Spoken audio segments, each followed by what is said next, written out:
স্বাগত ওই রিতায় আমার মার্কাকে ধানের শেষ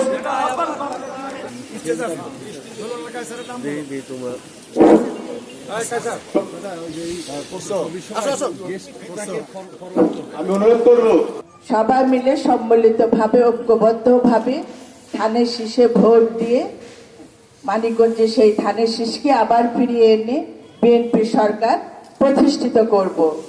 এটাই আমার আপনার সকলের মূল লক্ষ্য। এখন এই লক্ষ্যে আমাদের পৌঁছাতে হবে। এখন নির্বাচনের সময়, নির্বাচন ছাড়া আর আমাদের কোনো কাজ নেই। আমাদের সবসময় একটা মাথায় রাখতে হবে যে সামনে নির্বাচন আসছে, সেই নির্বাচনে আমরা কে কি ভূমিকা রাখবো। আমাদের মানিকগঞ্জে 3টা আসন, এই 3টা আসনকে আমরা জয়ী করে ঘরে দিয়ে আসবো, কারণ মানিকগঞ্জ ধানের শীষের ঘাঁটি।